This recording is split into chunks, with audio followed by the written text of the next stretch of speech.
And welcome to a special edition of Talk of the Town. I've heard and read in the tabloids all over about the book called Double Cross by Sam and Chuck Giancana. We are going to be talking with Sam Giancana. We're going to find out a little bit more, some of the reasons why the book was written, as well as some of the explosive material that's on the inside. So come back with us and don't miss a minute of it. We'll be talking to Sam Giancana, co-author of Double Cross.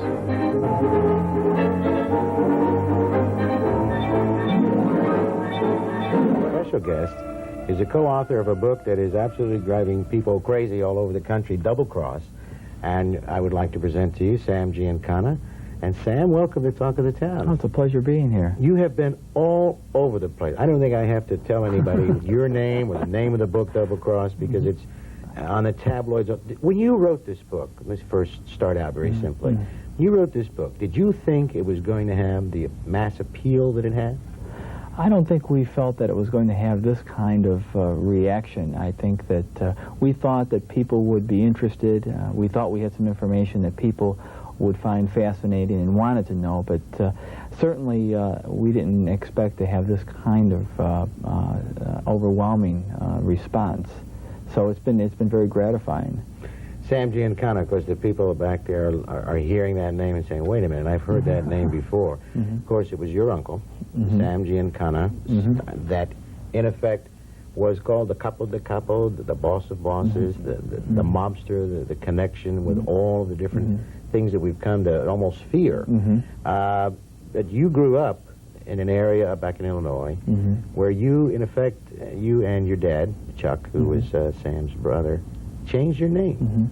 Yes, we actually changed our name in 1969, and for the last 23 years have tried to escape his stigma, because, as you mentioned, I think America knows of Sam Giancana and the destructive life that he led, and what he really did to affect America, as well as the effects he had globally. And I think we're still feeling those effects from the damage he and his cohorts have done. So we felt it was something we weren't proud of, and certainly we weren't able to live our life. So as a result, we changed our name to hopefully escape that stigma. But we found we just kind of lived in an illusion, thinking that we had escaped it, and we finally realized that, this was his life. He led it. We didn't have anything to do with it, and now is kind of our opportunity to kind of lay our cards on the table and say, this is what we know, and hopefully it will serve some purpose.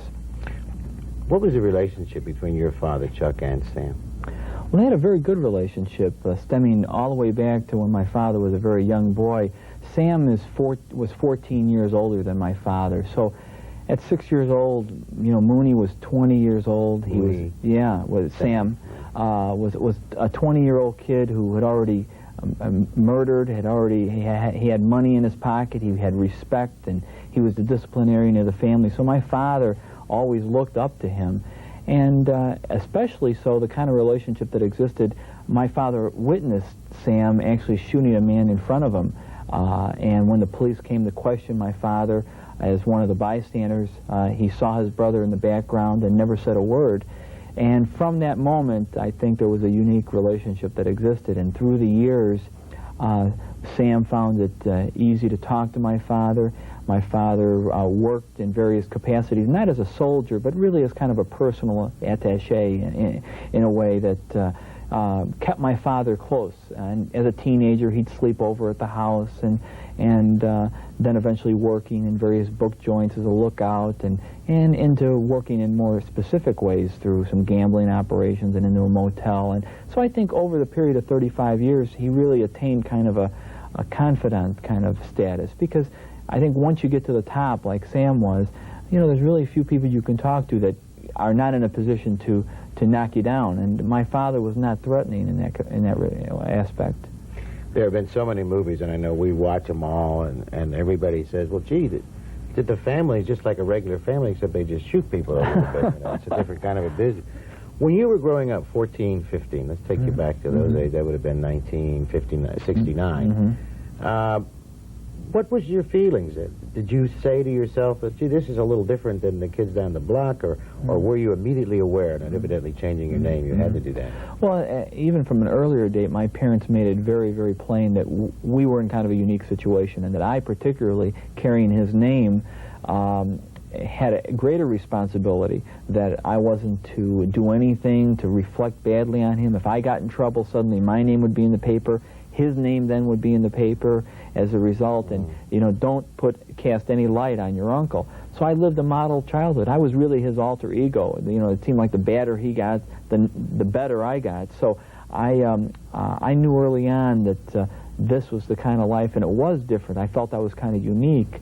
But at the same time, I recognize the discrimination that occurs. That people don't want you. I mean, you're an 8 or 10-year-old kid, and suddenly you can't go and play by somebody's house because of your name, or that you can't go see somebody, or they can't come over to your house because they think you're a gangster, and so that kind of reaction, I think smartens a kid up early to know who your friend is and who it isn't.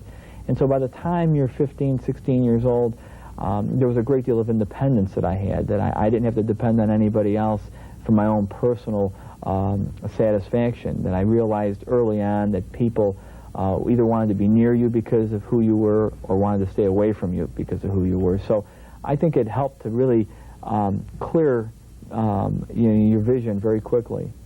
As a young boy, you're going to have enemies, you're going to grow up, and there comes a time when your mind has to say, gee, that's interesting, or that's fun, or whatever, a lot of money and action.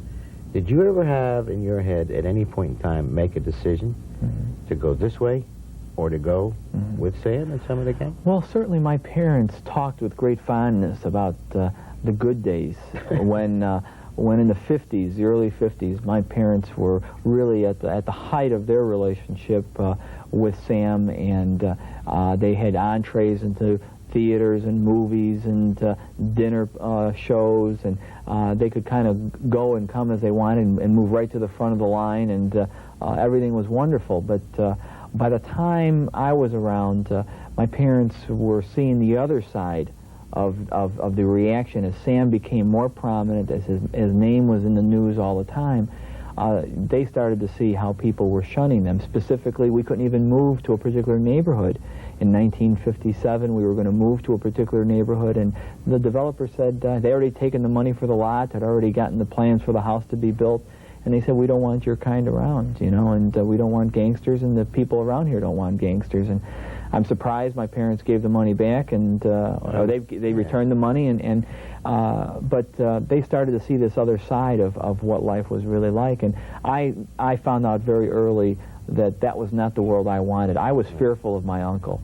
From the time I was a little boy, he intimidated everyone around me, intimidated me to make me cry, and it was just no pleasure to be around him. And my parents made it obvious to me that someone else controlled your life when you belonged to that organization. You never were your own man. And as a result, I said, I didn't want that. And my parents pushed me towards education and get my diploma and go on my way. That's almost contrary to what people see. They see the love and affection of the children. And of course, I'm basing everything on every movie I've ever seen. But with Sam, your namesake, right? You had had his name, and he would be that cruel to you. Did you ever wonder why? Did you ever ask your dad why that was? Well, I think that was part of just what he was. He was unpredictable, and he was an intimidator, and he did that to women in some fashion, or men in others, and to children as well. And I don't think he knew how to deal with anybody else. So as a result, it just became it was a way of life, and it wasn't unusual for him to do that. He actually, and the phrase on the back of the book says, women are like shoes, wear them out, throw them away. It's nice if they're the best looking shoes you can buy, but they're still shoes. Any way you cut it, disposable. I think that's the way he felt about most people. If he couldn't use them, he didn't want to have anything to do with it.